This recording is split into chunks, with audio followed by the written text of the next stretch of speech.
here.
Ako kole ke hufanga ngai fatap ko tope ko sona fakika ta moawe ai momenit ko ni ke faita por klama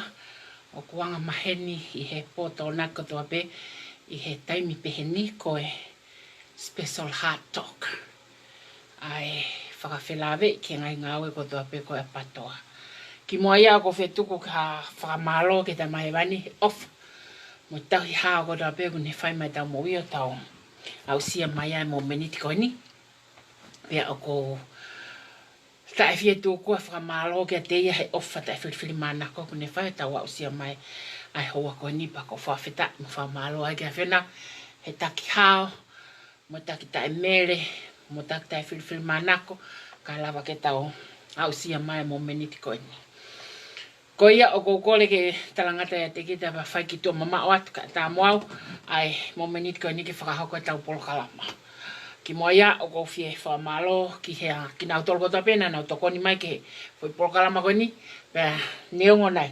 Whakatau tu upenga hi toko ni o a upe ke mo menit whakaosi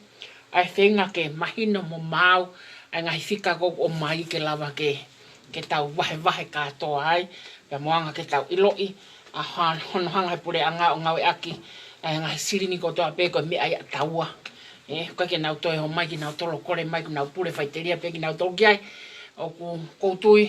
ko lao ia o tae whiriwhiri ma ko lao whiriwhiri manako ko lao whakatiki tato o ke to ton ke whakahoko hangai mea pe he anga ngawe anga ai pure anga tau te fito o me hoko pure anga ko ha kupwhekau aki ia o nau hanga toka ngai e to tono e tangata ke ene pa anga pa ke ene whenga mea pe. O to tono ke ne tauhi ke malu ai mea ko toa pe ai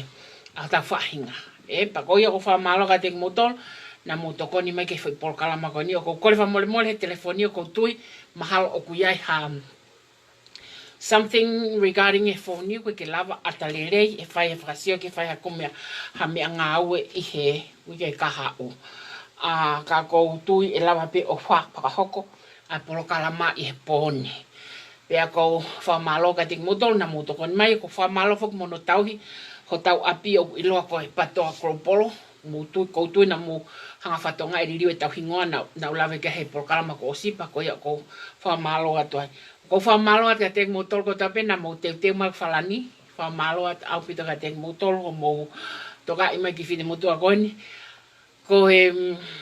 mahalo ka mea ka pau ka mea ke maua tau mo ha mo moi fa au pito ania ngoi ko inasio mo ngahi tare ni ti katoa pa mo sio mai peke ko falani ania ko patoa kropolo ko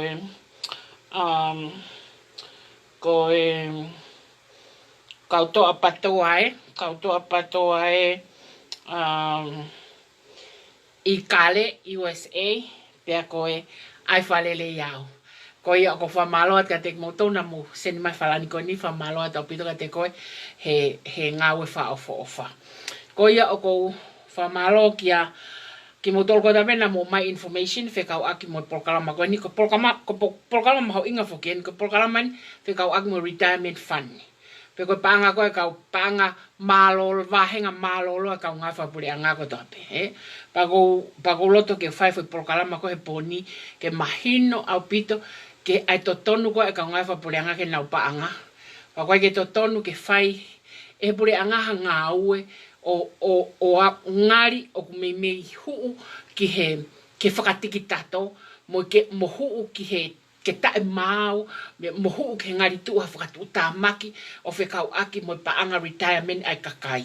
He pagoia o koutui o kuia o toton ke whaiha sio ke whamapa opa ngahi lao o toton whekau aki mo ia, pako ki mo tolgo na kau loea, atenseniare mo kau crown loa, koe panga tuku hau wahenga kakai o kui he tunga whakatu maki au pito ia, ka pau koe ke mo lavei, pako toton ke mo sio ke hanga tuku e lao whekau aki mo ia. Kai ke, o ko whamalo ati a te mo tolgo tapena o mai teita koe no whaia tau ngā ue kone poni pa koutui, e hoko e ni ko hako anga pa ke mahino, ke taha katoa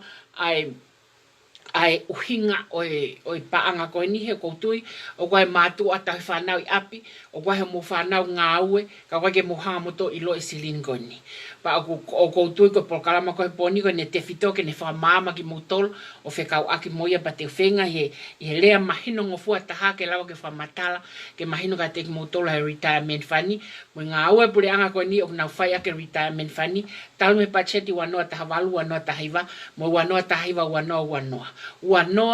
Wanoa tahiwa, wanoa ai wanoa, mo wanoa wataha. Kai kehe koe tau foi polkalama he poni pak toki ai mo ngahi mea makehe ki mui, te toki lawe ki ai o whekau aki pia moe. Ngahi whetokoni aki whaka ngā ue, tau ngā ue, mo ngahi project rotonga langa, mo mea kato koe te lawa toki lawe ki ai he konga whamui, pa mo teu kone katoa ngā wawau ke atawhitu te lawe ki ai e whaka o singa polkalama. Kai kehe, mahalo ko taimi ke lawa te tau aseni taka tau kamata, pa te lawa te he taimini. Koiongo te volo here kālawa. Koiongo te volo here kālawa i mala e tau hitohi i ho tau kuonga. Pe kono te whakalea ke mahino ange, koiongo tangata o na whakaaunga e na tau kei e tau hitohi, ke na hanga o fufu, ai mea kotoa pe na whai ke ua ngari, hama ke kakai o kaihaa ke whakaukau koe aku, he koi whimotoa ko niu tahu i tohi pako i loi lele mea koe nok whai, pa te whenga ke whamatala ake hoku māmaari e taha mo mahino taha ke lava ke mohanga mahinoi. Ko ongo te volo here kālawa ne mala e tahu i tohi pako manatuai ke tānak tuunga e mau ki mua mahalo ko tahiwa hiwa waeni, na e whaia e polkalama ako Australia, e tahu i tohi ke lava ke tokoni, ke kaukalake e kau ngafo pure anga. Pana o mai ai polkalama ko ni o kamata he certificate, pe o siko certificate na hoka ke diploma. Pa ko polkalama ko diploma pa ko tanak tunga ko le ana langkavaliku pa he kai peti ngalo ya te au, ai le ko na langkavaliku, na pe langkavaliku. Ko ya ko i mo tolo he tahi tohi ke mo ma toko ni e fonua ka o na mo wo mai o kai ha ai fonua pa kai mo mata mate e fonua. Pa ko yongo tangata ko ni ukawen he yongo tangata whakatu maki ho tau kuonga ke anga siwa aku pa mo tau kei whakatahu i tohi ke na mea kok whai ka oku pūria o kwa ki asimaia toi ia te tangata eki pare mia no la kanga whai whekau toi ia te tangata eki koe haa koa e minister panga na e tūri whoki to fiane no tūri tangata ko ia pa ko tangata whakatu maki te whanongat ki whalearea he ne tūhanga ne wheme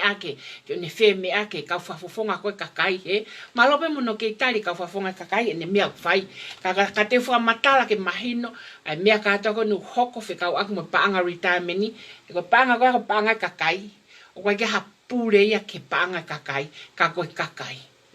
Pa neongo, o koutui, koe ke uloi puk ha lao a retirement funny, koe ke uloi puk ha contract ngau a retirement funny, koe ke uloi puk ha ngahi agreement a retirement funny, ka o kai ke to tono e taha, ke ala hataha o alu o fu ova pehe ne ngawe ake retirement funny o ngari tu whatu maki ke retirement funny pa mo ne paanga koe kakai he koe ka paanga ataha koe paanga kakai individual kai ke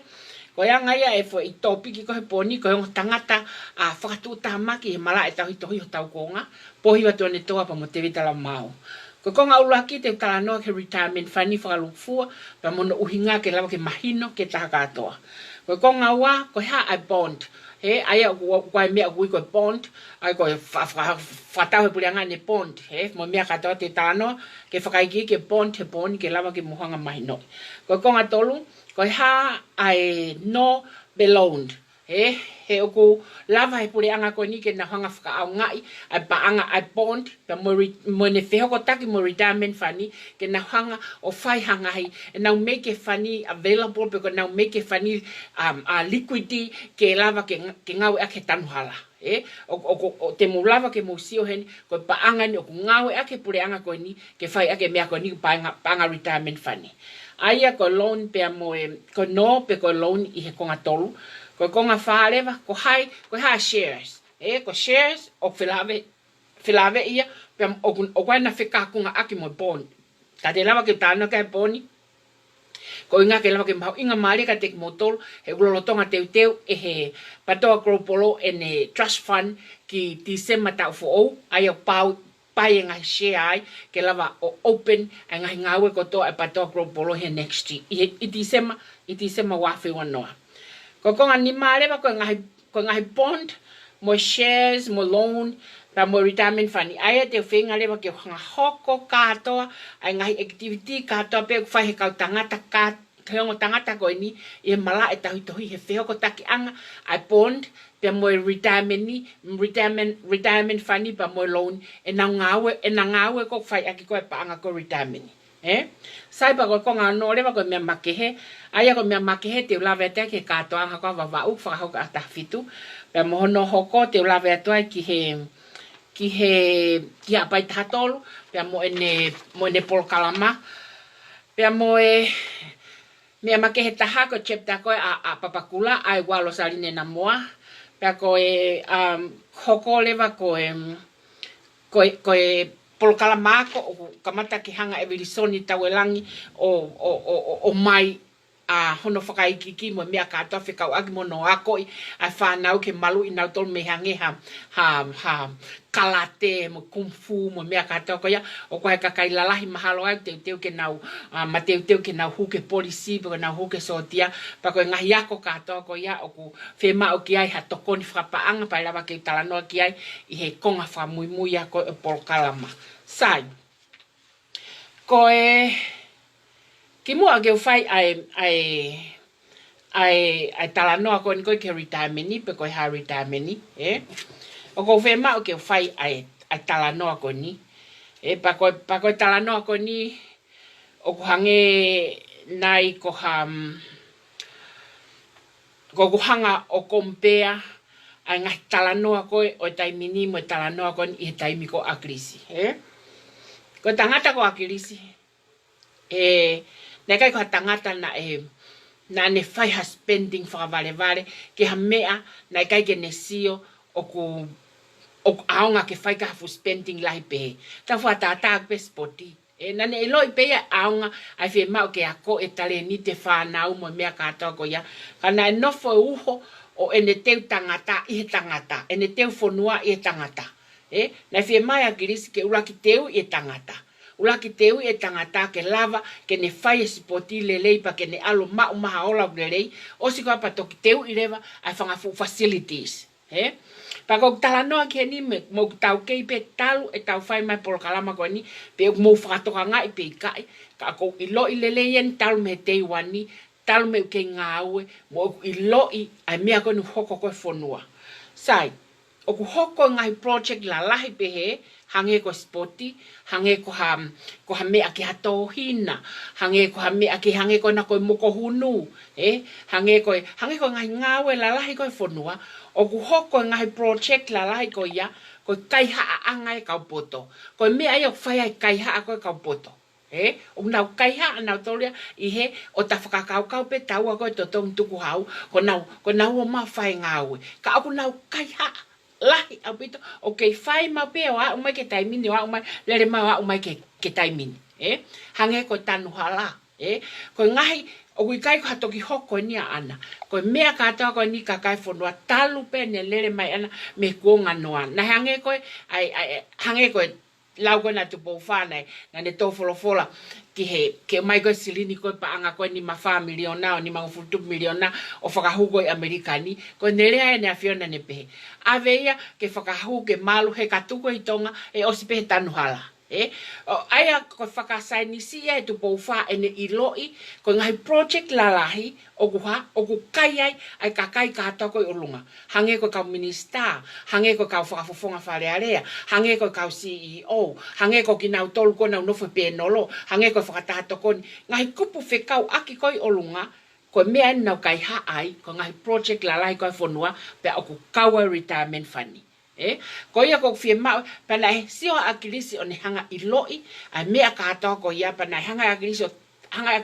tu usi katoa ai ngai project ko ai ko ke o ko kai ai hange ko spoti I loi akilisi ko o ko ki fisi mo vai o no fo mai fia fano miliona pe ko fia ia ke na vai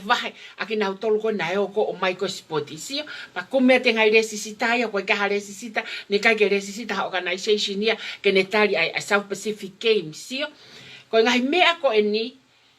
o ku kehe au pito ia mo pare mia mo minister paanga mo cabinet ko ahoni ko cabinet ko he ahoni o ku nau iusi nau tole ngai fonga tau I toi katoa pe ke lava ke nau hanga ha ke lava ke nau hanga pae katoa mai paanga I fonga whakatau I toi ke lava ke ha ke lava ke fai ake tanuhala ai mea ia ko te fesite ko patseti pateu lava ke hanga wha matala ke lava ke mahino ka te motol ko whenga ko ni ke hanga whai hata no whakatata ke pure anga ko akirisi mo whakapoto ko na mai akirisi he na e mai akirisi ke ha ulaki develop ai ha ulaki develop e tangata ka pau ko tangata masiva ku ne ma o ke ai hano fale ulaki langa fale masiva ka pau ko tangata masiva ku ne ma o ke toa ne eka taha po nini mahina ulaki toa ne eka taha po nini ma ka pau ko tangata masiva ku ne ma o ke ai ne society fale kolo ai ene society fale kolo ka aguha tai minia I kai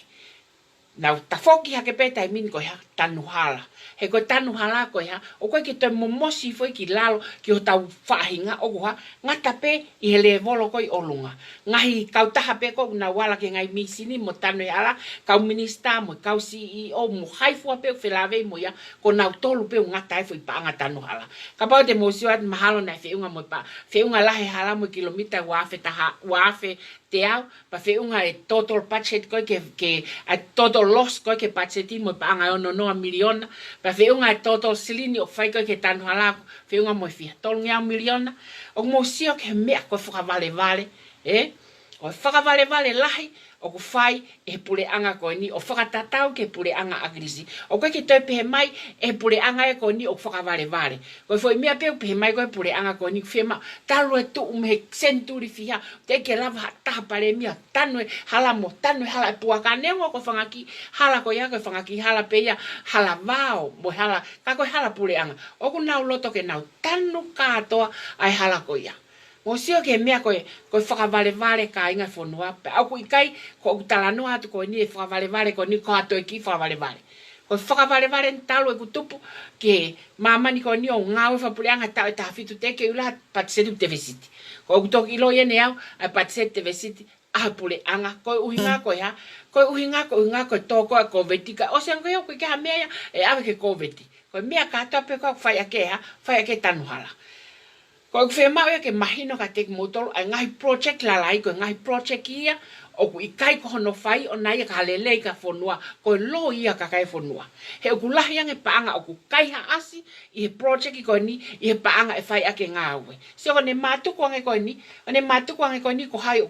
ku tu mari ai matu ko ngai ko ni ona pe mata na tai vai vai asidin ko ni ko hai pe tu mari ai tu bari pe ai ko na tol ko na tan hala ngai misin ko tan ya ka hala ngai misin pe na tol wa he ka ngawe pe na tol na ngai fu maka pe u fatau o mai ke tanu ake hala minister pa anga pe ni ala we pare mia pe ne wi ko ne project mo sio ngai me aka to pe ko fai ko ya mia pe na tol o ko ke ka wa ha o ko ke ka wa to ngai fonua neong ko hala pule anga o ka fa ngai pa ko pa ke ta fa ngai ta tol hala pule anga pa te tau ke lava pe ta tol mo ui ya hala pule anga lolo tonga ka oa na ai ke te fesiti ka to isilin ko ya ke ave ke ha ke ngawe ki fale maha ki te teu na to mai fa maha ki fa auha o kwa o wa ta tarifaki ke fa moi ki ta tol o mai pa anga ko ya o mai ke langa ake masiva hange ko mea ko no mau fai atu kai ha me na tok fai tai mini na tok fi o fa ki leva ha to mai te tala mau pa anga taha poin fia miliona ke tu fai kaulalanga he ko fai taki mai ko ka tau tolu tau mai pa anga fia ko ai ke te ke hai ngai mi ako na ko ai ko fai taki langa ake fale fia he fai taki ko fai taki pe moia he ka ke na lava na to fa ngau o ngau le rei e ne ka ke palan ngau ki ai ko na mea ko fai ko ya ko fai taki he ko mea na ko mea ko na fai ko ngau ka ta ko ya ko ngau ko no hidden agenda mo na personal agenda ki ai o ka ke tai lo te tau fa pe ta fa malo ko ai ke campaign pa kai pe ke hala ka pa ko ai ki ai ka ku ya e personal agenda o ku fufu o ko ke lava tau sio kai ka ko tau ta no ko ke retirement ni poni e lava ke tau ilo ya mea ko ya he ko lava ke to mai ai a pure anga agrisi ke lava ke whakatata mo tangata ko ni he ko lahi ko e whaalea ko homo mai o pehe ko tangata ni ko ke irifia ya ko tangata ni mo ni ke whai ngā ue ya sio ko tangata ko ni ko ke irifia ya he ke irifia ya ko ka ne paanga he pa ke irifia ka ose ne paremia e mo uai os po ko ne alu ka tuku mani fadu ku mo wa hoko mai paremia ko hoko mo ka ngā ue ko hoko ko ke tokanga ki ai he ai au tau sio leva ke whakavale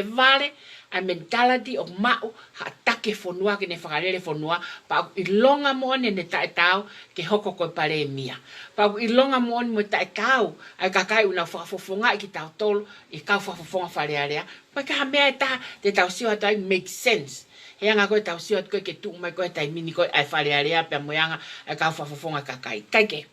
mahalo ngata ngai ki compare te ulava fai ke pule anga ko agrisi pa mo pule anga ko na te anitoa ka tu ke hoko mai ke ko nga uluaki ko foi pol kalama ke hanga o fa matala ke mahino ka mutol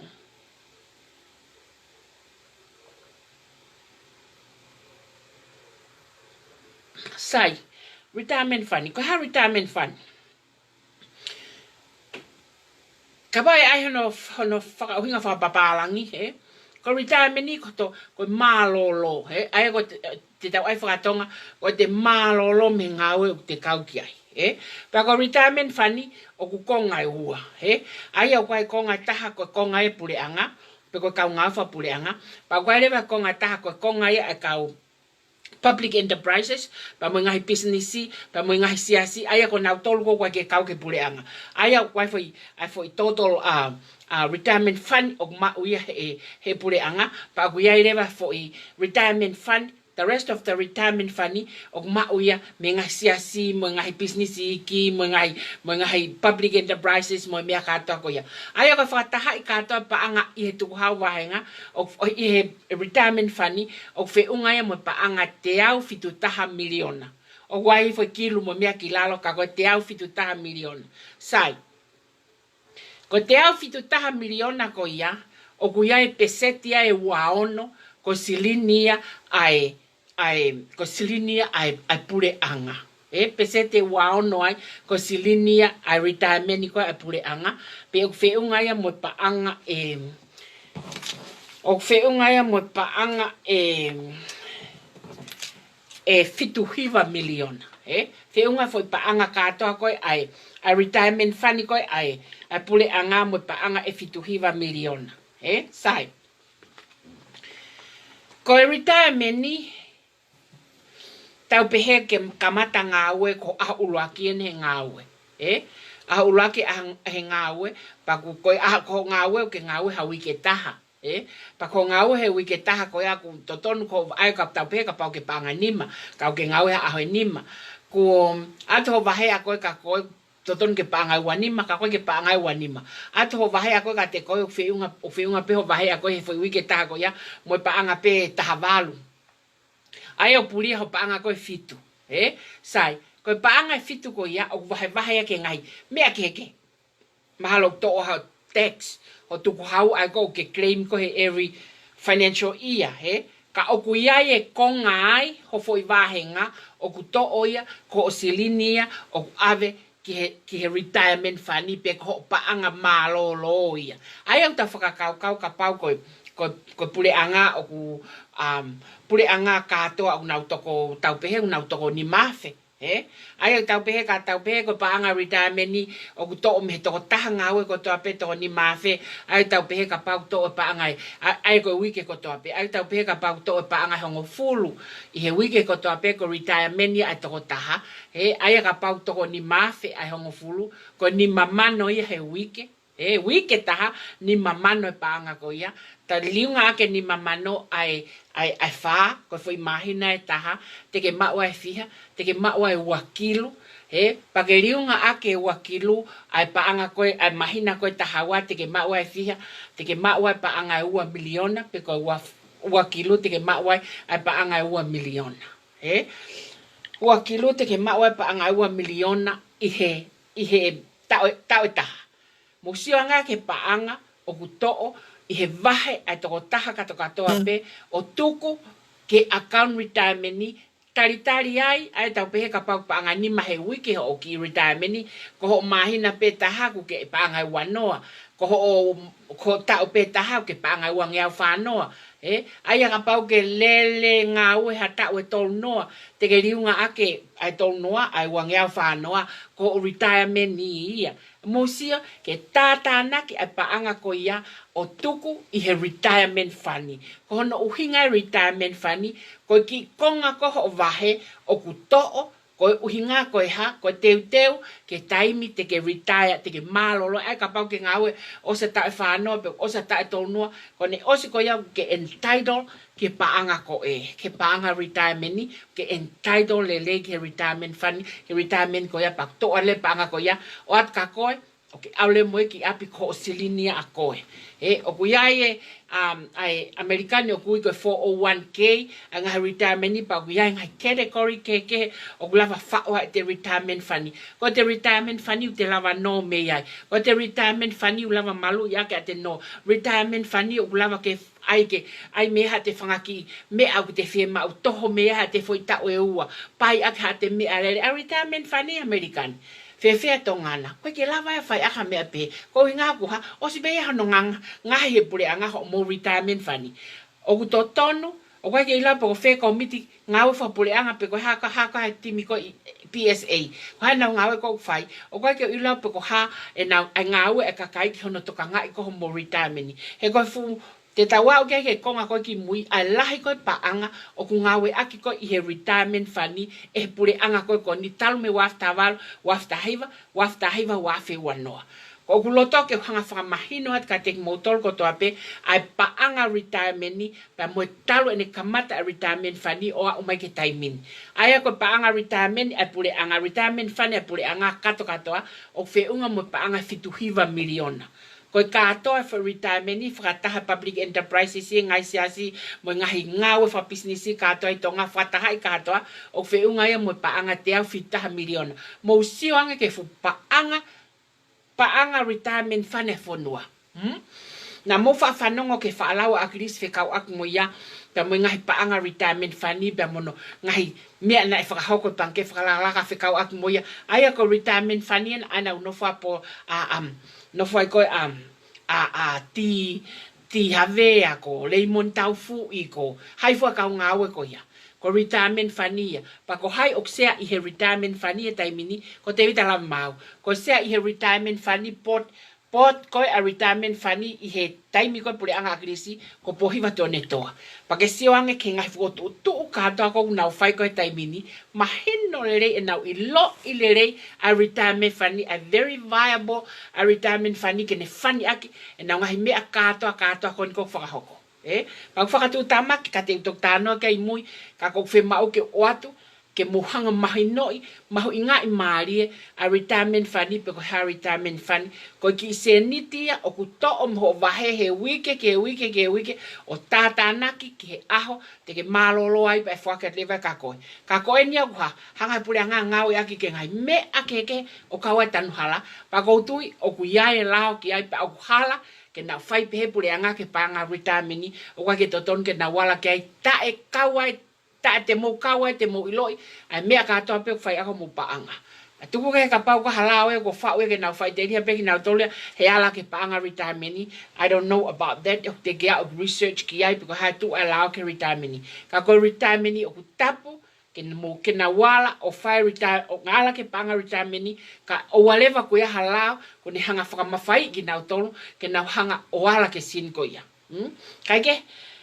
ko uhinga ia retirement fani, ko uhinga ke paanga o tātāna ki mai, me he to'o mo wahenga i he taimi wahe ko te ape, o kawai kau ngā whapureanga, o kawai kau ngau he ngahi poate public enterprises, hange koe telefoni, hange koe reti o tonga, uhi la moe, ngahi ala mea ko ia, o kawai mo ngahi business iki, ngahi business ko ape kau siaina, ngahi business ko ape, o kawai mo ngahi kau ngau ko ape asiasi, ai koe katoa, ngahi business i katoa, mo pureanga katoa, whiunga na retirement funny, whiunga silini wahenga malolo, mo paanga e taha te au fitu taha miliona. Ko paanga fitu hiva miliona ai, ko kau ngau ata pe ai pureanga. O mosio, ke fu paanga o whaia wa inga koini. O mo pehe e ola lerei, e kai ke ola lerei. He koe ano inga, he kui kai kaha misin whakatupu paanga ia ai pureanga. O koe koe pureanga ko ha misin whakatupu paanga. Koe pureanga ko ne provide air services. O ne provide air services ki he kau ngāwe whakapureanga. Ke kakai koe whonua. Pakapau ko ne provide air services ko ia koe ka profitability business ia. Paku ke pehe e mau me whe interest koe. Una wala ngawe ai retirement funny. Ke lava totong whakafoke retirement funny. He ilo, ka te tau toksio ke he konga kon ki mui te lava tāno ke he konga nima.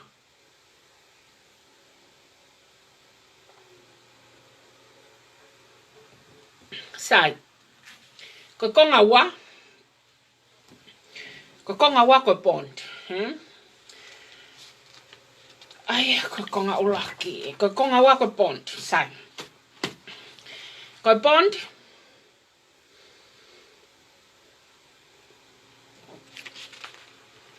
Ko written agreement ni, ko written contract here between he tokotako kune fuaki issuers pe moe holders. Aya ko holders hen kapag nawala ke retirement funny, ko holders iheni ko individual person ko retirement funny. Aya fo kawa ke mo ilo moton ke foi bank ke kiai o na fai be na tol amount tem he ko tui na ia e lao ko minister pa nga kune tonga mea ko ia kato o pule ke panke whalalaka i hengai mea kato ko ia. He pa ko minister pa nga pe ko ia o toi ha sea i he poate ko ia o retirement funny. Aia ko fuivi lahi o ku he minister pa nga i he ene toka nga e o mea kato ko ni. Sai. Aia ko bond ko written agreement ko written contract between issuers and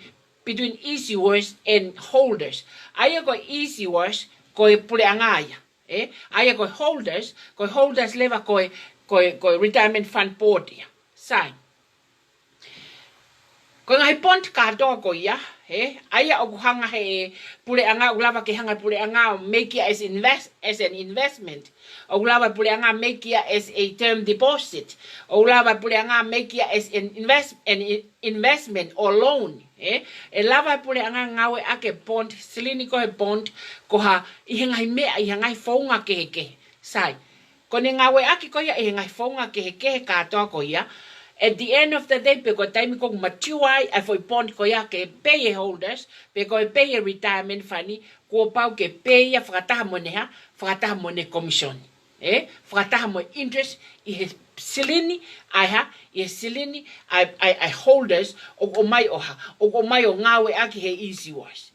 ko whakatu tamaki au pito ke tok tano ke ko nganima he ngahi me aki he ko no lava he pure anga ona hanga ngawe aki a silini ko ne retirement funny o ngawe ake sine retirement funny ke na ngahi activity ko to petal me wa after valu ke wa after hiva o whakatu tamaki anga na me aka to ko na fai ake me ko ni kai ke ko bond levaya aya ko namo hanga o fatonga i he konga ko ki mui na lava ke mo hanga fatonga ia na mea ko na hanga teu i he konga ko ki mui na ia foi panga tahani ma miliona ko tahani ma miliona ko ia ko ha tahani ma miliona ko ngai o te ke mahino mai pe ko panga ko ia ko na to me fe pe ko bond ko ia favale ang ko por kalama ko si o ka business te de lava fratau ha fu bond pe he i fu time i fai ngata ko ni ka ko ngai practice ko me wafta val wafta hiva wafi wanoa ko ngai panga katoa ponti ko yana ha na mau ya me retirement fani ake nawa hanga o ngawe ake panga ko retirement fani ai he tonga development pengi he ko hai o pule ke tonga development pengi ko pule ke tonga development pengi ko minister banga o ngosia ke anga circulate na fa we akili se la ko nia ke lava ke ngawe aki ke faingo fua hono ngawe aki ai ngahi molava ke hanga pule anga to ka ngai ai ngahi ane pa anga i tonga development pengi o to ki hanga le ho tama ya ko ne fa ngai ai fo ma fai mo fo ivi ko ya ke na hanga na wa to ki kumo ai pa anga ko to pe invest ye pange fa la ai retirement fani ke ya ke na project tanu hala o fa kai fia e na mea ko fai pa ke te au ko kai ha amoni pe a mea ko ni pa to ton ke ai ho poi kai ke ko ya ngai ko fenga ke hanga fa matala ka ting motol ai uhinga bond ko written agreement or contract between the issuer and the holders ai ko easy words ko pure anga ko pure anga na ma tu wak fa tau mai ai ha e na bond pa ko holders level ko retirement fund ka aku faka fia ia he ko holders ko a retirement fund o ko ha holders ko in a retirement fund it's an individual's person ko tau ta ko ka employees to ko lai fa we me ka business to ko lai fa ya ka ko ke na wala fo ki na tole ke ha o ki na wala ki na tole ke me fa business mo me fa public enterprises ko foi me ani pure anga foi fituhiva miliona ne puleanga ko ia una hanga ko tamatei o fa vale au pita kwanga xio ki ai ka ke te au o toton ki fa ko tau ka kai ko na to ka ngai me ko ni ko tau ka fa fonga fale ale o toton ke na xio ilo me ko ya hala ta ke hata ko xio veriveria e ti peiti fale ale ke na tala no ke me ko ya mo ti peiti e patseti ke ta no ke me ko ya kai be ke hata ya ai au mahino mai ai kai ke follow e ngai activity fa pa anga ko i ta fa pa anga ko ya ke lava ke na hu hange ko agrisi kai ke to haki office he tau hola agris ko ya ko iloi agris ngai me ko to pe release se species ba ni mahu o fai ka kaen pia te ke tau si ta toka fufonga fale area ko hu mahina tala mai ko tani ma miliona ko ne mau mifi ke hu e ata mai pe ko hu e tani ma miliona ko na isi ko he tau fa panga wafta he wa fu no ko hu me feia kai me abe usia ka fa fufonga ko mo ko hunu ke ai ke fa tau mo hunu pa kwa ni ma miliona mo ai ke mau ha panga ka uku na more na mo ui heo ko mo hunu ka ke na o mana to lo follow asilini kon ko ai ni ko hanga pule anga ko o ngawe aki me retirement fani ko silini ai ko silini ka kai fonua o wa una nga hala yak te ke hata te ne ilo he ka fa fonga fale ale pe ko tani ma miliona ko ponte wa no ta iwa wa no ko mau me fi hala mahala te tau laki ilange tau tol mai laki ilange special hard to kai ka fa fonga fale ale ka fa ai fia ai tai mi ko te siwa ta ke tau to ai mo tangata tau hito hi ma onga ko ni mo na me ko na fa ke sin ko puleanga pe mo tau te fito ke retirement fani o ko fa tu mutumo no lava faia aya e lava pe ke hanga o fa hoko te me ka to pe ko o ku na hanga ko fa ya ke tal me wafta valu ke wafta iba sai ko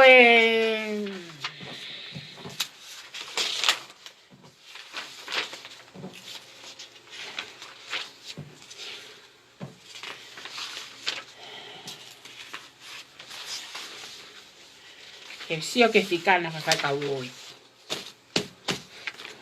sai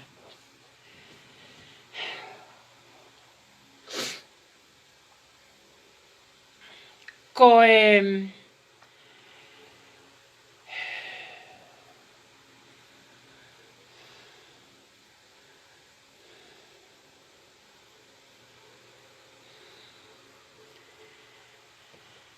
wano ta haval wano ta hiva wano ta haval wano ta haliva na lava to o pesete ta hatolo na to o pesete ta hatolo me he total retirement funny ai na to o pesete ta hatolo na to o pesete ta hatolo me funny ko pure anga fitu hiva miliona na to o pesete ta hatolo me yai o invest he fratau ko ponte pure anga i ha i retirement funny ai ko uhingana invest ai invest a retirement funny i ponte pule anga he wafta haval wafta hiva fe unga me paanga wo miliona aya ko hanga ko to mai paanga ko retirement funny ona wo mai o invest i he panke whakalakalaka, i he pond e pule anga, i he panke whakalakalaka, na tuku mai me panke whakalakalaka, e pond e pule anga, ko pa anga uoua, mpanai whakatawa e pond e he retirement funny, e pa anga uoua miliona, me he pond e pule anga, i he panke whakalakalaka. Ko whehe ui, ko iai ha topu, i he fo i pa anga uoua miliona ko ia, ko iai ha peipeki, ko iai ha ko ha taimi ke matuai pe tiwai ai foi uoua miliona ko ia o pont ko ia o ku vahe a tupu ko ia ki individual person ni pe ko kau employee he ko fe hui lahi ania ke eke pada to ton ke eke ni farere ai kau fa funga farere kai so ko wano ta haval wano ta hiva na ia e paanga na e invest e retirement funny i he panke whakalakalaka me he pond ai kono moni na whakatau e he retirement funny ai pond ai pule anga issue he panga ko tonga development bengi he ai kono mahino na to of panga wo miliona o ave ki fe o ave ki he tonga development bengi ke ha ke ngawe ak he tonga development bengi ke ngai activity ka toa pa toki lava ke ha pa toki lava ke payback e panga wo miliona ko ke retirement funny whakataha mo ene tupu. Ko e ku whehui, o kua osi totongi, ai paanga ko ia uoua miliona ko ia na isi ue wafta walu wafta haiva. Ko tari ke ai i kai. O koe ke utu iau ko osi totongi paanga uoua miliona ko ia. O ko utu iau teke totongi. Pea ka pau teke totongi. Ko hai uhinga toi isiu, ai ngai pon tae whangata ko niko, o whai ko niko he taimini. I kai o kuia mahino le rei mea ngai personal agenda ko na nauhanga whakahoko ki he tanuhala. Pea toki tite ila lewa i loto e kā mo mea kātoa ko ia o i kai ke lava he kau whafonga whalea ke nau sio whakaluku fua o tite ila ngai mea ko toa peu hoko. Kai ha, ta whoki peo hiki nima he fufoi patset whalufua. Aia ka wanoa ta walu wanoa ta haiva na e paanga e ua miliona na e whakatau ake paanga retirement fund ko e kakai. Paanga wahenga malolo ko e kakai. Whatau ake bond ai pure anga i he tonga development bank. O mo pehe whabotoboto. Ke whahe mea peheni. O mo pehe ko kai ha ain pe kai. O ko tui ko kai ha ain nia ke ala pure anga ala ke retirement fund e kakai ake a fupa anga lai pehe. Pau teke totong whafoke sin ko ia. Ko whehu i e totong whafoki whakaku ai paanga retirement e kakai. He? O ku kaka peki o lunga a ne vlahia o na koho no ngawi ake he pure anga e paanga koni. Wafta walu wafta i vai.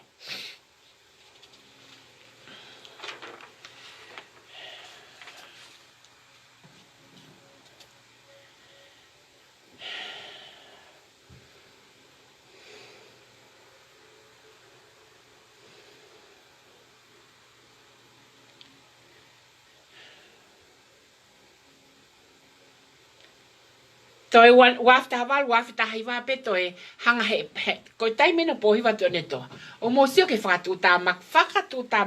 toi hanga he retirement fund of fata ha toi hanga toi invest a retirement fund pa nga 2.5 miliona e pange falaka toi invest ai retirement fund e pange falaka 2.5 miliona aya kono moni na to mai a paanga ko ya retirement fund 2.5 miliona ko ha ko investia ai retirement fund ha tonga development bank o mo pehe ko mai fetu tuku mai paanga retirement fund me he retirement fund account ni o ave ke tonga development bank ko ai kia kon o hake ke ai kalava ke pule he minister paanga he ko lao ya wa o pule minister paanga ke ha tonga development bank pa ko ne pule ko minister paanga ke tonga development bank ko ya tene lava lewa ngawe ake paanga ko ai a retirement ni o fetu tuku at me he o ha fetu tuku at me he o pai age bond Paska peha, te fetu kuat mehe, ai wowa miliona, te fetu kuat mehe, 2.5 miliona, ngawe ake ha, investment, ie ha, tonga development bank. Pule mai rewa, ai ha, pule mai rewa minister paanga, ki he mea koe te nefai aki, ai sirin ko ia. Ai ko hoko koe taimini. Ai ko hoko koe taimini, o kei puli ape koe tahani ma miliona koe ha umewhia, ka mosio, ke ne whakahoko mai koe ne ngai investment koe ni, ngai bond koe ni, koe ha umewhia, koe ha ume retirement funny. Ko paanga yung nawala ki ai ko ha retirement fund wa feta haval wa feta hiwana to wa paanga 2.5 miliona invest e pange whakalaka a retirement fund paangai be retirement fund ko si paangai be ka kai masiva mo ka ngawe ko tu he uha mo la ko na paangai ni o ave ko ka ki ngata to na tu ko hau ka to at mo na wa to at mo na ki investment ni o ha fa le ya ke pure kai ha o be o lunga kai be miliona alo kai be tila tu pe mo ave te miliona ki tu pai ave te miliona ka ki na to kanga mai na to le ki ai kana to ki hanga pe na to ha ku mo pe retirement fund ka kai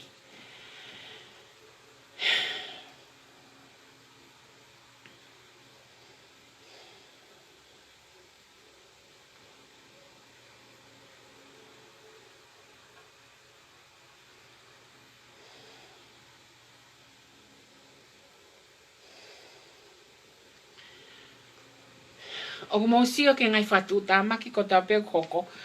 pa ko ngai mea fo o le va ka mea hoko atu ai ko ngai mea fo o le va lava ke to at mo fia lava ke to at mo tahani ma miliona me feia ani ko tala tu ka pa ko foi practice he wano taval wano tahiva wano ai pa nga wo miliona mo pa nga fit po ni ma miliona o mo pe ko tahani ma miliona pont ko fo o te ke ha mai ko pa nga fe to me mo pe ko to me fe ai na tala no ate ko si ko to me fe ko to ye me pa nga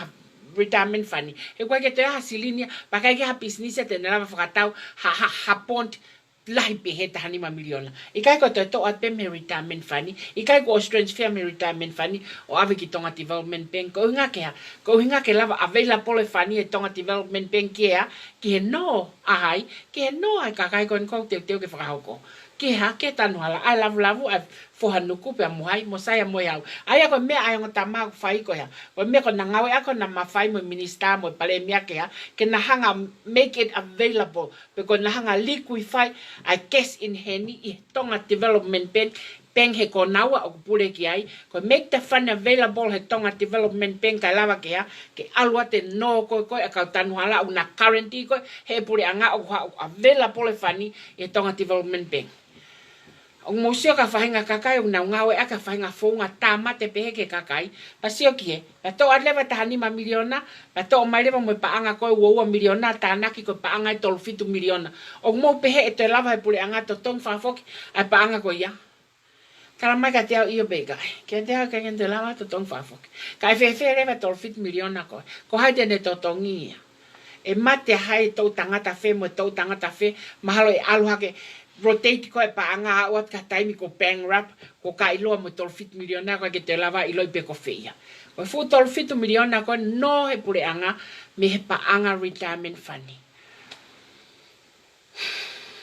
pe ausi paneto to mo pa anga fitu po ni ma miliona ave ki panke fala invest a retirement fund I panke fala ko nga ke available fund ke nga ke no aka kai ko no na tane hala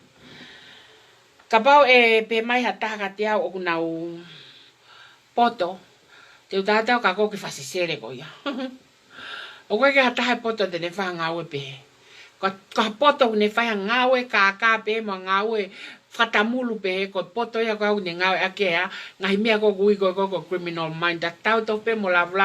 fela na fela tani ko nga ko ya nga ko me na fa ko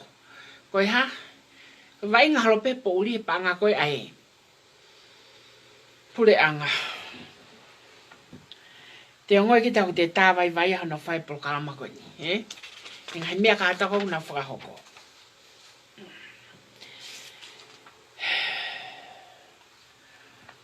ka kongai hana tolu ko konga hana wha ko shares ko whi mau ki hanga whamahino a shares ke unga te motor iyo pe moe ko bond there are two types of bond o bond o gua no taipe o kai taipe taha kui ko common bond ai ko common bond o gu ngawe ake ke individuals employees pe moe individual businesses and things like that pa kai le moe mea taha kui ko preferred bond pe ko preferred stock ko prefer pe ke mea tatau ai ko prefer ai ko ngai characteristic ko o common bond o ke mau ia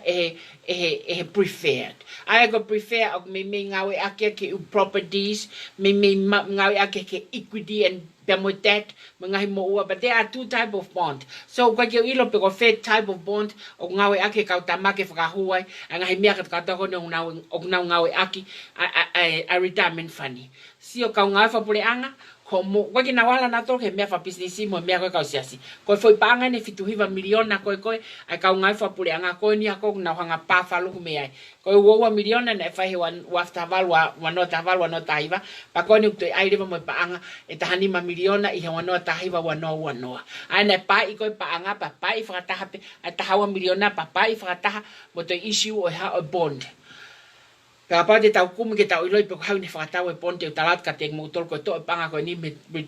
retirement fund ko pule anga. Pea uhala ke whai hamea pehe. Te mou pehe ko kau takia ke nā mawhakarere whanua. Sai ko shares o me na tula tatau peba mo bond. A shares. Ka ko shares ia, e lava ke hoko koia,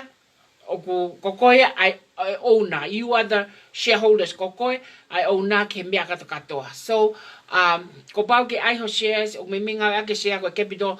start up ia a fo inga aue pa paile ngai shares but lava ke kamata ake ngawe anga ko ia, and then at the end of the mature date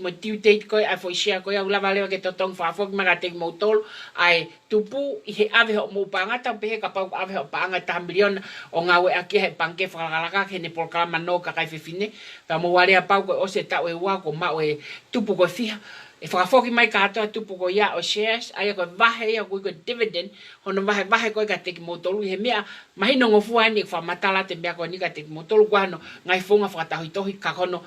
whamatala atu ni ko ka lava ke mahino ka teki motolu. Sai, mo pai mo shares, ko start up capital ho mo shares, pea ko ave pange whakalaka ngawe ake no ka kai fefine, ko tupu ka atoa he no ka kai fefine ko ia o mai he pange whakalaka tau pehe a pese te hongo fulu. Tau pehe a pese te hongo fulu o e taha miliona ko e whihaya, taha kilu. Kapai o mai a pese te hongo fulu pa ko e taha kilu, ko e kapai ko e taha miliona ko provide pehe toko wha, ko e foi dividend ko e o e pese te hongo fulu, e vahe pehe ke foi toko wha ko e as a dividend, e nau vahe mature date ko e, ai taimi ko tiwa ai foi written agreement ko e whikau aku menau share. O tu mahino shares ka teng motol, mahino mo bond ka teng motol, mahino mo retirement fund ka teng motol, pe mahino mo ngai ngawe ko tape pule anga o na fai ake pa anga ka to ko ni. O mo pehe o ku ka conflict of interest. E nau mea ko fai, ko nau tolpe se he poate a retirement fund, ko nau tolpe nau to pule ki panke whakalaka, ko nau tolpe nau to pule he kabinete issue ngai bond mo ngai mea kato. O mo pehe ko ke conflict of interest ai, wheka whai no hino lao mo kau atensinare mo mea kato ko. O conflict of interest ia. He ko winga ko ha, pule pehe te pule pehe. Pule panke whakalaka, pule retirement fund, pule kabinete. Pa ko hale me fai ko ala takai holo pa anga ke o ka pa anga to ton ke na wala ke ko pa anga retirement ya kakai.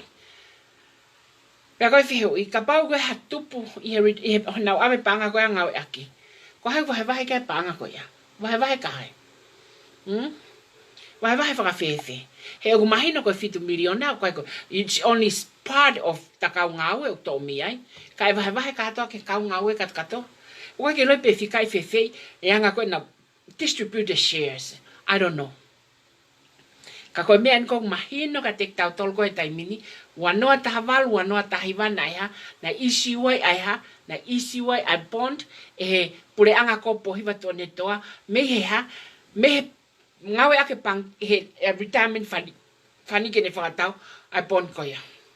Wanoa tahawal, wanoa tahiwa, to isi wai ha, to isi wai pe ai bond ko fe ai investment, me he retirement fund fe unga me panga fitu poine fia fe unga me panga fitu poine 5 miliona wanoa tahaiva wanoa na ai ha to ai foi mea fo ogo ni ko ha panga ta 5 miliona ko bond pa mo pe ko fatau me fe fatau pe me retirement fund ko retirement fund pe na hanga navu ko e taimini ke na tanu hala ko me ai ko fa mama hianga ko tau siot ki ai pe ko na fai ngawe ko ni ke fatau ai pe ki fe e na wala ke silini retirement e kakai se na hela ia ngawe uha mola a ka na woma ngawe aki e na paanga ke hake tano hala tanu he lai lava pe kakai lu he hala koe tai mini kei whakawofa pe ia ka ko hinga mo ma ave pa anga tanu hala me he retirement fund e kakai na never pe koe agreement koe a koe whai hai ko mo pule he retirement fund koe lao kovia ka pang mo pule pe motor he retirement fund e kakai kai foko ave toka ngai he poate pa ko hai se he poate ko te tala mau se he poate he te hau pela mau pule he tonga development bank ko mea ule ho ha te la mau ko i fale ale ku la no mafai la no mafai ke kai ha lo ko panga ko pule anga ko tu imagino ka to ga te motor le mea ko ya te hange ko la ko ne ko anima ki hono wa he ko bond pe mo shares I he retirement fund an ko na to o se ko hanga ko o fa matala ta te motolo mu mai no ang hai me ka to ko na hanga ko fa ho ko me retirement fund o fe unga mo pa anga tol fitu miliona o na hanga ngawe aki me retirement fund o au mai ke this moment ko fe hui e to lava to tong e tol fitu miliona ko ya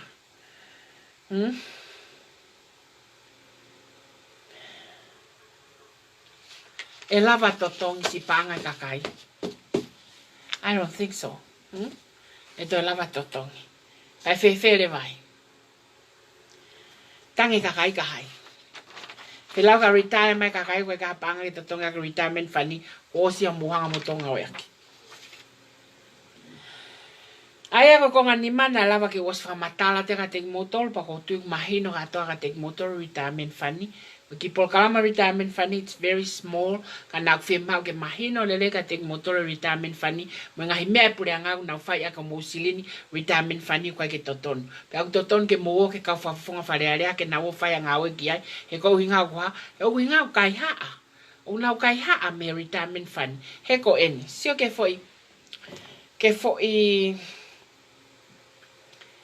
foi tahani ma miliona foi tahani ma miliona ko ni mahino ko ha foi tahani ma miliona poni te ko ni mahino ko pang pisilini o ke pang ke fala o wa ka silini pang ke fala ka e a o ki ai ke lava ke ave ke fai ake ngawe ko silini pe retirement fani ko ya pe ulai mo pe ta to me e tonu e mahalo mo me ko talatu e to me retirement fani fama mai Aya kono kato aya foi Polkalama ko ke retirement fund pe moe ngahi mea o ko fahe pure anga a ke silini retirement fund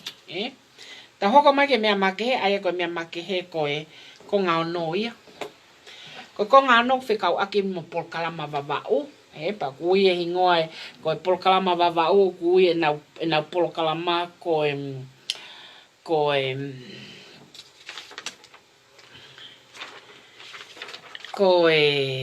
lolo ahalai valu global movement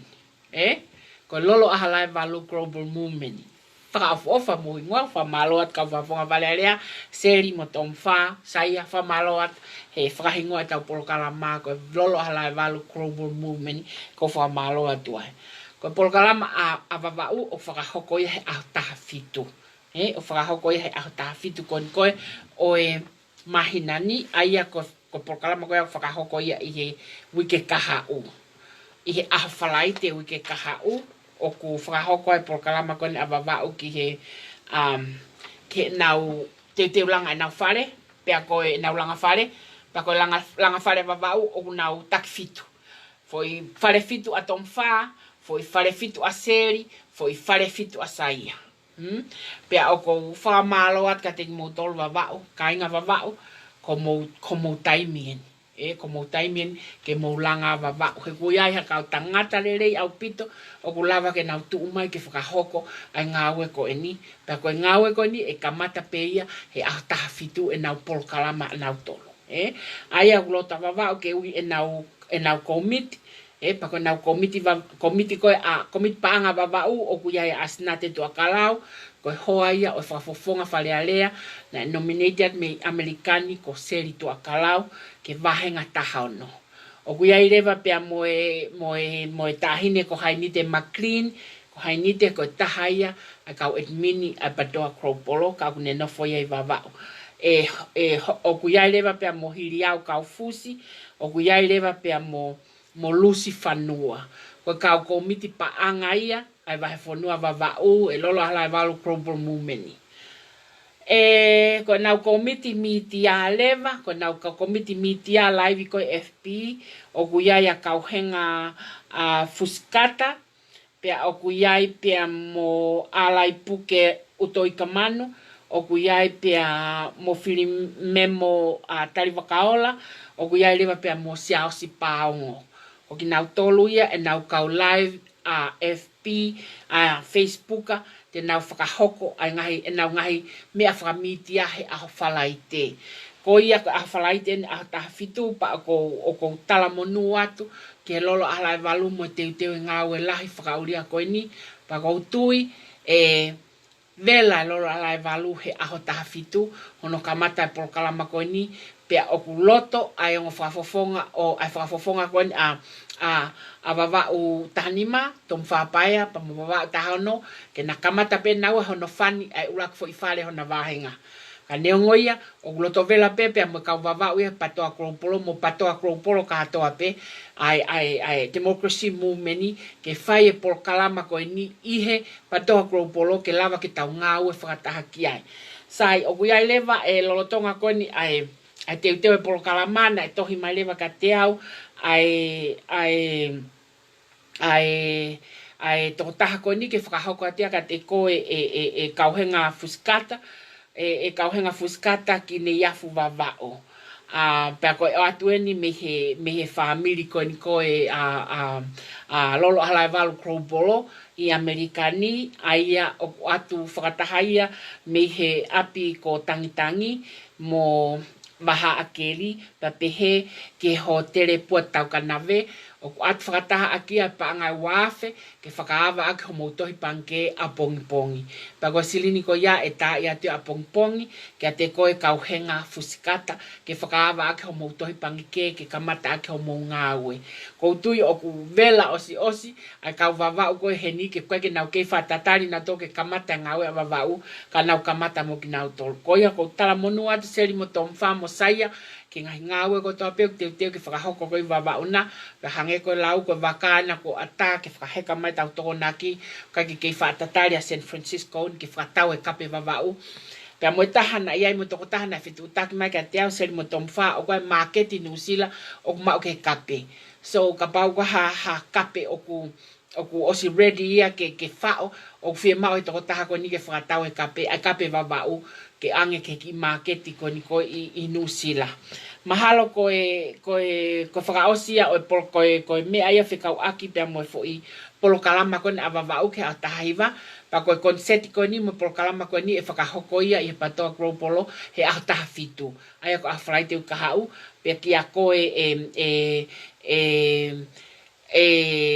fuskata, ko seniti koe ni koe ke open ea ko mautohi panke, ko tola wafe e ria teo me Amerikani, he a pongi, ki o hingoa, ke lawa ke whakaawa aka mautohi panke. Taro monu atu, pa ko tuipe te tau mau haola lerei, pa ko ne osa wawau e lawa ke tau si hoko hake ki hapai, moe hange koe o ku si whakaofa hapai, si tue noa, ka ua te mautokanga ke hapai he koe mui pia kai mapu. Koia. Sai ko mea rea hoko, ko tau hoko mai ki hapai tahatolu, hapai tahatolu hange koe ko talawe koe ane nai, hengai project kātoko ne whakahoko atu, o whee mao ke whimo ngaue, o fotu ho whangaki kosirio, o mou le sisita ka lawa ke whakakakato, e tau ngaue ko toa ke ngahi komiti kātoa na tatala no ke ane nai, whee mao ke tau ngaue, mo komiti hapai ke active hange ko wawau, ke lawa ke tau hangalanga si ifonua ko hapai. Ta me iai te lawa lewa ke tau hange ko lau, lawa ke tau lawa whengai ataki masiva tolu whanima, a o hongo fulu, ko sai tahaya ka pai lava whangaki mea ko tau wahe ngā vosa, toka ngat ki wahe kau vai vosa ka ote ke nofo pei foa, whembau ke toka ngat ki wahe kau vai. Ko mea lewa hoko, ko mea ini whekau aki mo chapter ko ni alosaline, papakula, pako loto lahi ke uwhae mea ko ni he poni, ko tupunga ini i he whetokoni aki. Na tala noa loloa apito mo losaline, pia i he o ke kai ko palopale mai nia ka ko kusio ko me ani o fie mau e chepta ko alosaline ko chepta ko alosaline kai pe ke ngalo ya te au a taimi na mapaki ma vai Nikolo mo ne ki chepta mehe chepta ko na fofu atu ko i nusila taimi na mapaki ma vai Nikolo ko kuivi mo tu ku ingata e fainga ke mui he tu vai Nikolo ke langa ni chepta taimi ni ko tu vai Nikolo ko tu mo unga pe ko hoko ai chepta vai Nikolo pe mo lelei ko e tohi pankeia a patoa kropolo ko mea kata siline patoa kropolo tau hea lelei mo vai Nikolo pa ko tui vai Nikolo te ke manatu e ongo kon o ko kole at kai whekau aki pe mo losaline pe mo papakula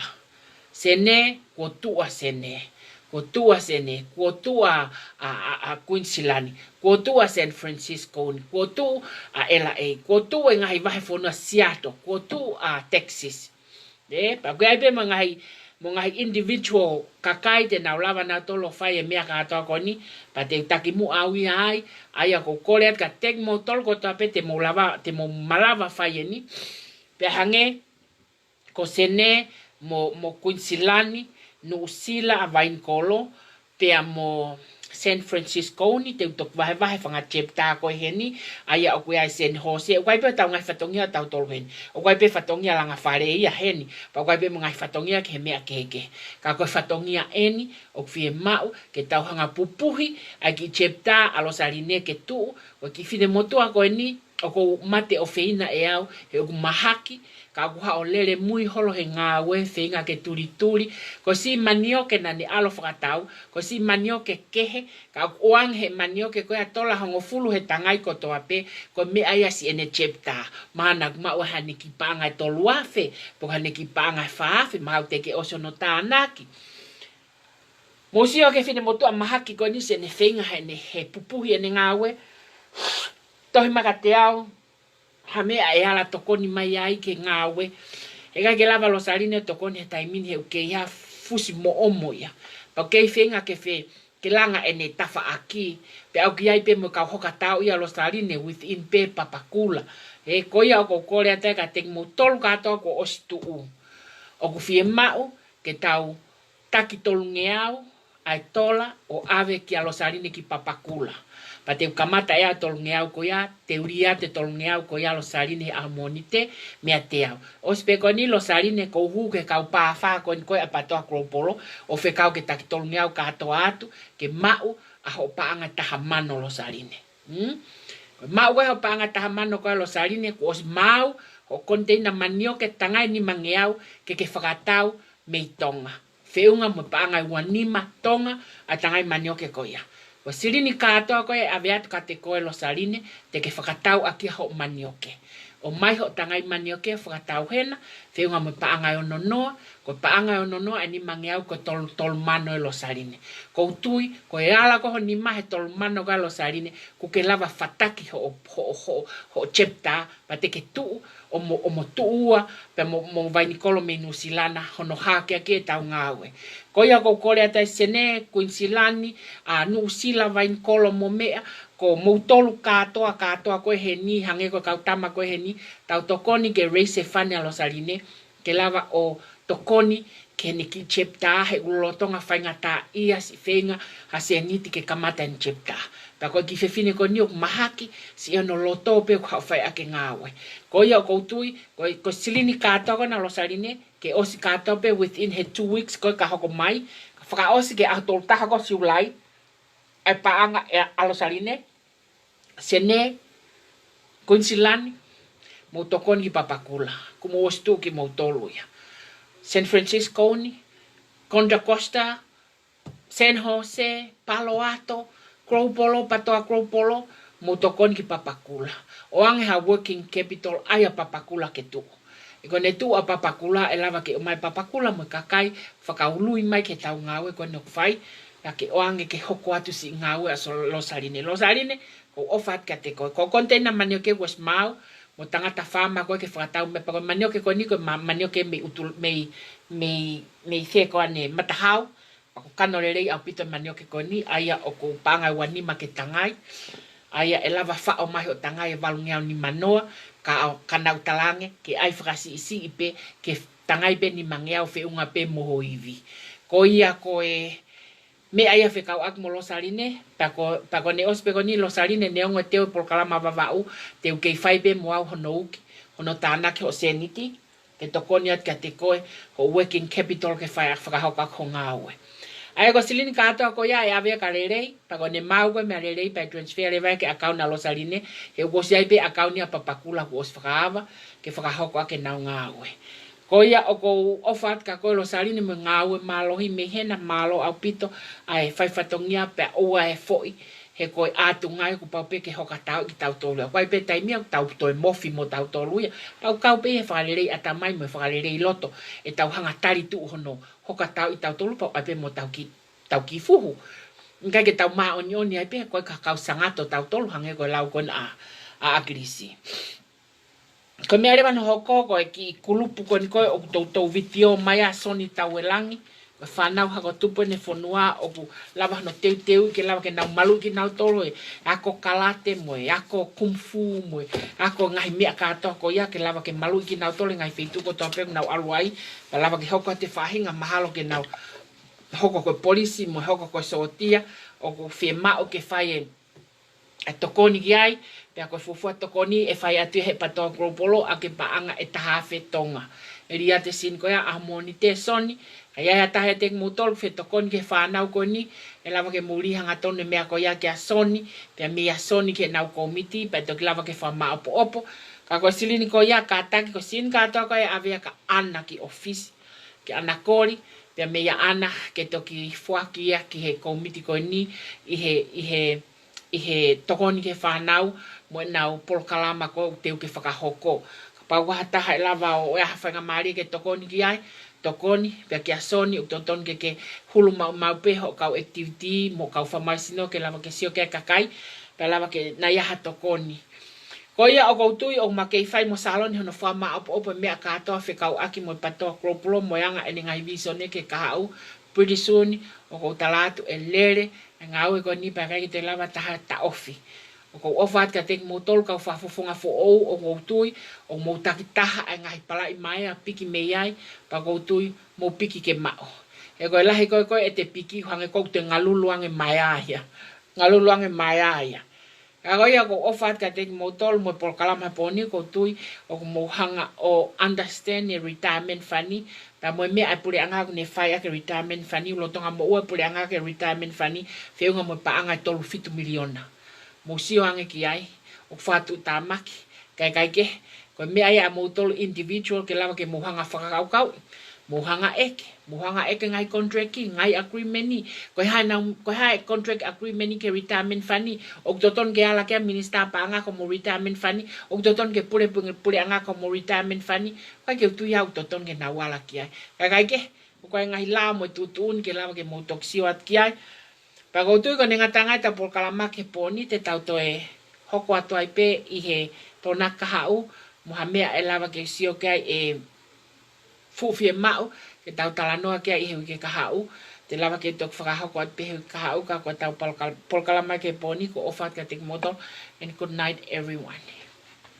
Good night.